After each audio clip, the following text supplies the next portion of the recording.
You know what? This explains so many things about this F1 driver and team. In fact, it explains so much that maybe it was for the best that we didn't get Carlos versus Max round 2 at Red Bull Racing this coming year. Because all of the stuff that Carlos has just dropped about Toro Rosso confirms many suspicions about that team and how basically Red Bull can be summed up as a mixture of brilliance and brutality. Now, let me make this perfectly clear. Do I think Carlos was wrong to accept the gig in the first place? Absolutely not.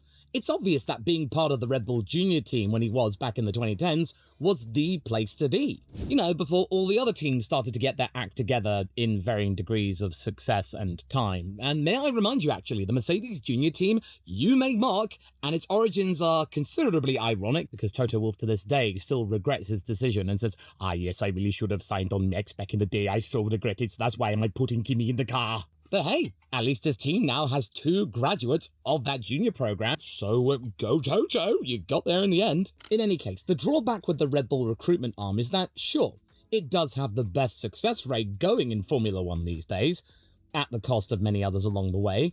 It basically became a more intense and competitive evolution of its predecessor, Minardi. Because when you actually stop to think about it, Minardi in of itself was actually pretty good in picking young talent and then going on to have a pretty decent career, such as Giancarlo Fisichella, then of course there's Mark Webber, and let's not forget Fernando Alonso, back in the day when he was so young that the majority of the current grid did not even exist. That trend continued with Toro Rosso, albeit in a much more hostile and toxic manner, so it seems, and what Carlos just said made me really sad and also go, oh, of course, that's why. I mean, I can imagine quite a lot of you out there are just typing or saying, well, duh, of course Red Bull and Toro Rosso are toxic. But now we're actually hearing this from the drivers themselves. I'm very much looking forward to whenever Carlos Sainz's biography comes out. That's gonna be juicy. And what got me salivating was a piece from Corriere della Sera via GP Blog.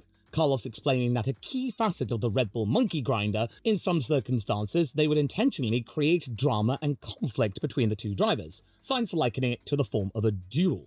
Now, again, you might be thinking, well, yeah, of course it is. Toro Rosso's purpose was to try and find brand new talent to then maybe go up to the senior team and help sustain them for a good few seasons at the very least. But you just get the impression that, in regards to putting Carlos Sainz and Max Verstappen in the car together, and both of them have really high-profile driver fathers, and boom, I don't think Red Bull saw that coming, after a somewhat conventional few years prior to that, and usually it was kind of one-sided. But anyway, here's what Carlos had to say in full in terms of his statements. That means you can actually hear it for yourself. With Max, there was rivalry, but at that team, Toro Rosso, they wanted to create a duel at all costs to determine who could go to Red Bull. We were 17 and 20 years old, still immature. With Lando, there was also rivalry, but less tension. At Ferrari, it was very different again. With Charles, we were fighting for wins, not for 8th place. Against someone as competitive as him, everything becomes more intense and complicated. Still, I'm proud what we have achieved in 4 years. One time he was in front of me, and another time, me. 4 years without incidents or drama, but always with exciting battles on the track.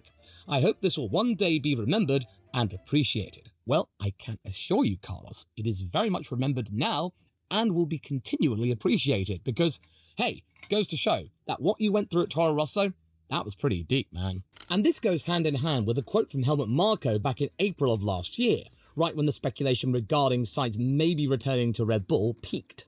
You got the sense that the Austrian was keen to see both of the drivers maybe one day jockeying it out at the senior team, because let's not forget, Helmut Marko also said that he was in charge of contract negotiations with the Spaniard. And at the same time, it's just yet another example of why people find Dr. Marko so confusing. Lately, all of these brand new Red Bull Junior drivers who show potential, he basically just goes, oh, you're good, but you're no Max Verstappen, so you just got to accept that. That's exactly what's happening to Liam, and Carlos was probably the first example of going, yeah, you're good, but you're not Max good. But hey, at least a decade on, Helmut's now actually come out to say that, yeah, maybe the way we did things at Toro Rosso, maybe that wasn't the best thing to do. Since both Carlos and Max were talented and had superstar fathers who also had a bone to pick with each other, and I don't think you need me to tell you that whilst those two drivers were teammates, their dads, they often popped off against one another about how their sons were being treated and the tension that would continue to build up, with Marco summing it up clearly as Sainz being struck down with bad luck to have arrived in F1 at the same time as Verstappen.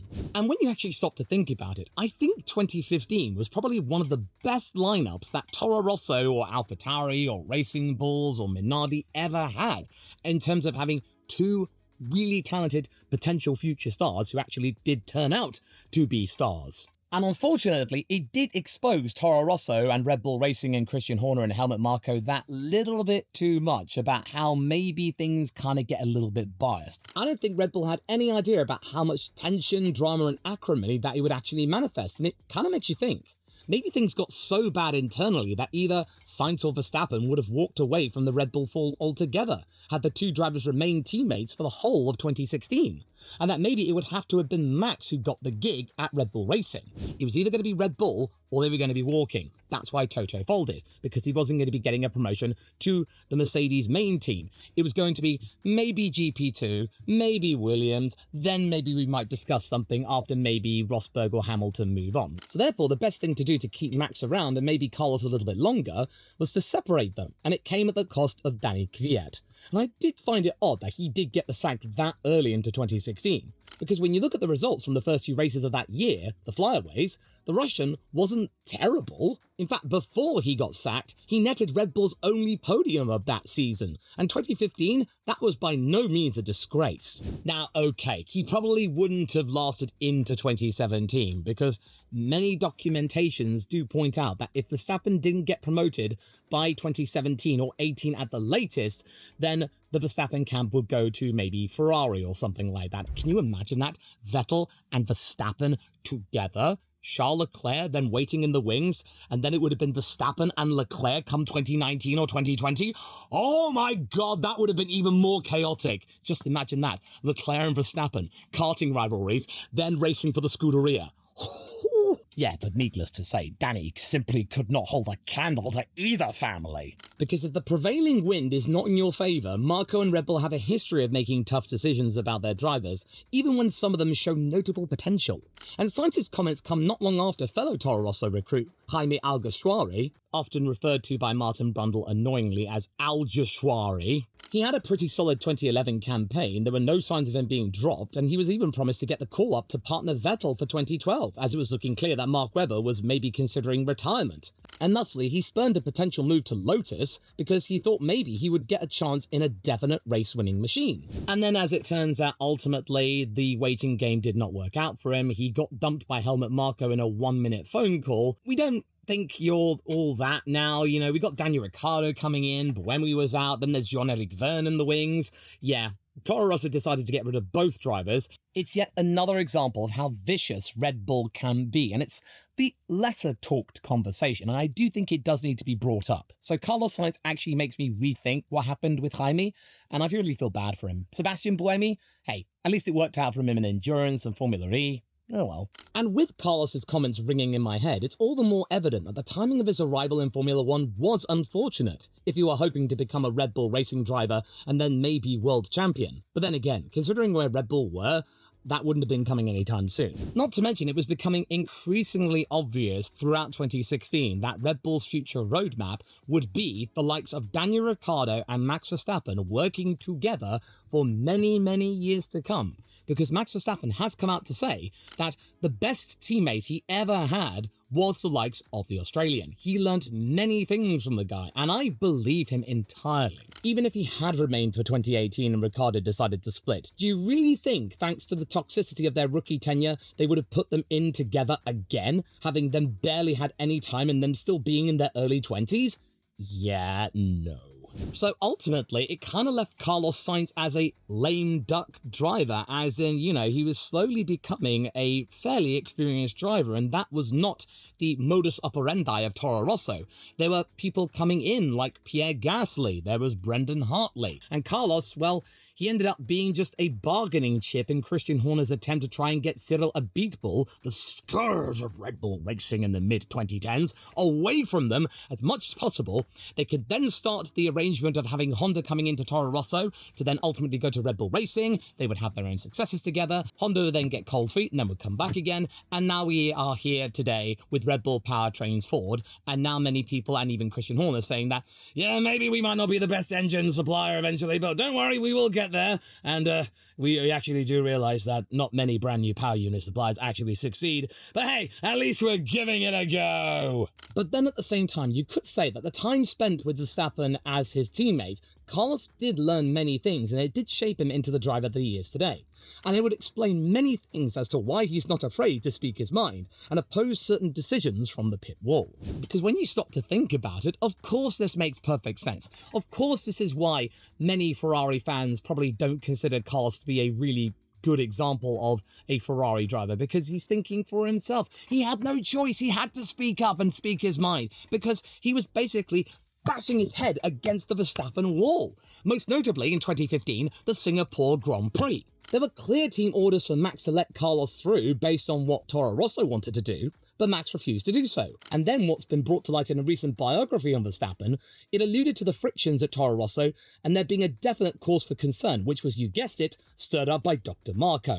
Marco had given Verstappen his side of the garage and his father the right to be able to overrule what Toro Rosso wanted in terms of strategy. They could do whatever they wanted in terms of strategy and tyres and what have you. They ruled the roost over Franz Tost, and that did not do, and that led to many people on Verstappen's side of the garage, mechanics and engineers, them being fired for insubordination and somewhat mutiny. So no wonder Danny Kvyat would have been on the chopping block far sooner than anyone else, because, come on, they needed to separate Carlos and Max in order to keep both of them for at least a little bit longer. So the first hint of Danny struggling, that being at the Russian Grand Prix and being called a torpedo by the likes of Sebastian Vettel, that whole drama, yeah, just get rid of him then. There you go, put Max in there, and oh, would you look at that, he won a race. Oh, brilliant.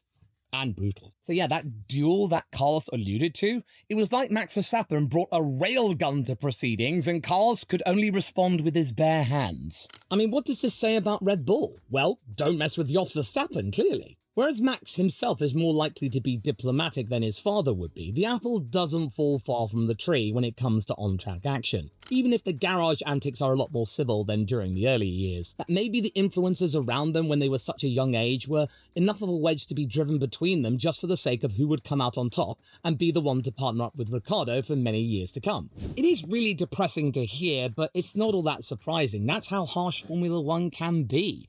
And some people are just simply not cut out to survive for the long term. Danny Kvyat, as far as I'm concerned, wasn't a terrible Red Bull racing driver. He wasn't spectacular, but he was certainly a respectable foil to the likes of Daniel Ricciardo, who was flying after coming out really solidly against Sebastian Vettel in 2014. And for anyone out there thinking that, well, okay, if Sainz and Verstappen were that good, then why didn't Red Bull just consider dropping Daniel as well? You seriously think they would do that? No. Like I mentioned earlier, they were trying to get away from that toxicity and that drama. And at that time, 2017 and 2016, they were, okay, not fighting Mercedes, but they were at least trying to beat Ferrari to get second place in the constructors. That was still something they could fight for. And they didn't want their drivers fighting each other, because also in 2016, they were dealing, and this is something that benefited Max Verstappen and Red Bull at the same time, the Hamilton-Rosberg fiasco.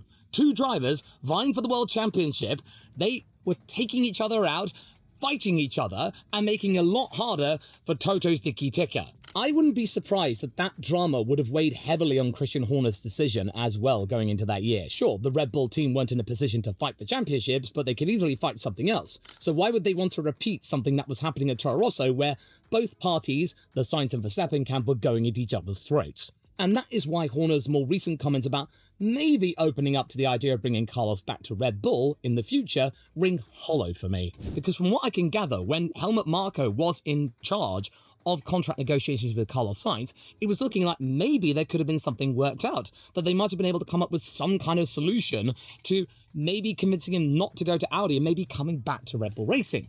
But then Christian Horner took over, nixed that negotiations, then did that contract extension with Checo, which also didn't work out, and now he's got his boy Liam in there because, he's also said, well, maybe we might open up to Carlos, but for 2025, we decided to give Liam Lawson a go. Which is why I don't take what Christian said seriously about maybe bringing Carlos back. The only way they are going to bring Carlos back is if it becomes clear in private or in public that Max will not be seeing out his 2028 deal and they will need someone to come in and fill in the shoes as being the team leader if Liam Lawson doesn't perform or he's not quite ready yet. So put Carlos in, then he might be a good team leader and maybe he might be in contention for a world championship. Maybe. But at least he would have found his way back. And then Helmut Marko would be at least a little bit happy because he was sad for Carlos, but ultimately he had his boy there. And then the other part of Sainz's quote I read earlier stated that his time after Toro Rosso was a completely different beast. That the internal politics of the team of Verstappen's management led to him building a thick skin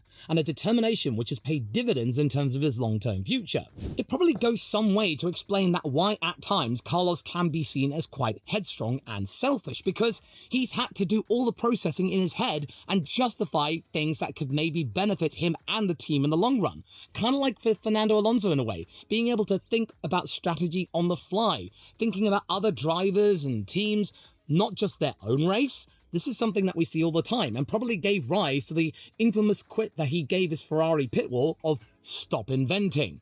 Many of his wins came about when he decided to take the initiative and then come up with his own idea, and at the same time, sure, it brought them victory against the odds, but then at the same time, it did bring many criticisms toward him saying, oh, Carlos isn't with Ferrari, he's only after himself. For those thinking that Carlos doesn't want to go up against Max, that they don't like each other, no, that doesn't seem to be the case. According to Carlos, there's nothing bad between them. They're mature enough to be able to try and make it work. There's nothing wrong with rivalry, as is said in that quote. It's just that the team culture was just so bad that it made it completely untenable for them to be teammates at the junior team or even the senior team. That it was going to be Daniil and Max, and that Carlos just simply, there was no room for him. But ultimately, maybe that loan to Renault was for the best, because his time there, as well as at McLaren, they were relatively harmonious and straightforward. And as a result, having that ability to flourish and be taken more seriously and trusted to help the team or even lead the team without question, it allowed us to see the best in Carlos. And that is why I probably think that Esteban Ocon over at Haas for 2025 will be a changed man. I think we will see the best of Esteban in that season and beyond, because he's at a team that completely trusts him, that wants him, and view him as the team leader without question. And by the time the Spaniard gets to Ferrari, that was the acid test. And I would say that whilst he wasn't the perfect example of a Scuderia driver, he was certainly a confident partner in assisting Charles Leclerc in the team's turnaround after the disastrous 2020 season. He played his part in Ferrari's recovery there, and the team is now back in a position where it can challenge for titles all the way down to the final lap of the final race. Now that's not bad at all, and maybe you might be thinking, well, maybe that stint at Toro Rosso was worth it, at the cost of their youthful spirit and gusto and, well, them fostering cynicism regarding team culture. Because yeah, back in the day, Helmut and Jos Verstappen, they had Red Bull racing over a barrel. Christian Horner had far less influence than he does today. Now, you could easily argue that Christian runs the whole widget, and why I think ultimately Arvid Lindblad, that's Christian's boy, will eventually succeed, and he will get to Red Bull racing eventually, especially if Liam doesn't cut it. Isaac, I don't think he has a chance because he's Helmut's boy. We're going to be seeing another struggle in a few years. Now, this video isn't intended to be some kind of means to feel sorry for Carlos, far from it. It hopefully goes some way to explain why he is, and why other teams, now Williams, will profit tremendously from that decision from Christian Horner to use Carlos as merely just a ploy to get Renault to go away. And why this will also come at the cost of another Red Bull refugee, Alex Albon. Now, you might be thinking that, oh dear, there's going to be a struggle as to who's going to be the team leader at Williams. Oh, it's going to get tense. Oh, expect fireworks there. Oh, no. Oh, actually, no. Hold on. Alex has seen the bigger picture here, and I think he's sort of just rolled over already. I think he's decided not to have that argument because, let's remember, he had that situation with Red Bull Racing with Max Verstappen. He's talked about it many times as to being a really arduous period in his life and why he found his return to Williams absolutely miraculous considering the damage it caused in 2020, he's deciding not to play that game. He's now already saying that he views Carlos Sainz as a good leader, according to an interview he did via Sports Illustrated. And he reckons that the time and information that Carlos will bring from Ferrari will be very important. He's thinking about the team game, which I think is something that Williams have to do instead of sparking up an intra-team rivalry. And it'll probably be very handy information too, because Carlos has said that in his final race with Ferrari, and the main prerogative of the Abu Dhabi test, was to recall as much possible information from the Ferrari camp as possible and the car, which worked for him. So I do get the feeling that thanks to all the stuff that he had to endure over at Toro Rosso, it instilled a belief that Carlos can basically deal with anything. He survived against Max Verstappen at Toro Rosso, even with the odds stacked so much against him, especially considering the amount of internal team politics going on that were undermining even the team principle. Carlos came out of that, and now I can easily say that he's probably one of the most sought-after drivers on the grid. Now, you might be thinking, oh, come off it, Law. Well, why didn't Red Bull take him back, or Mercedes take him? Well, come on, like I said, with Red Bull, they had other ideas with Checo and Liam, and Mercedes, Toto. He wants to put Kimi in the car. Not to mention, I think James Vowles basically took Alex aside and said, look, mate, you've done really well, but we really want Carlos to thrive here, and we want him to stay for a very long time, so yeah, maybe don't start anything, okay? So yeah, Alex rolled over. That was fast. But as we've seen today, Carlos Sainz's comments offer a rare glimpse into the high-pressure environment that defined his early years in F1. The Red Bull system may produce champions like Vettel and Verstappen, but it often comes at a steep cost to others along the way, including the Spaniard. However, Carlos is a testament to resilience, that even though he was working in an incredibly toxic work environment, he was able to persist. He endured. It proved possible that even with that really imbalanced culture, he was able to prosper and thrive and be around Formula One for a decade at this point. Because let me make this perfectly clear. Carlos Sainz, whether you want to believe it or not, is the fourth oldest driver on the grid.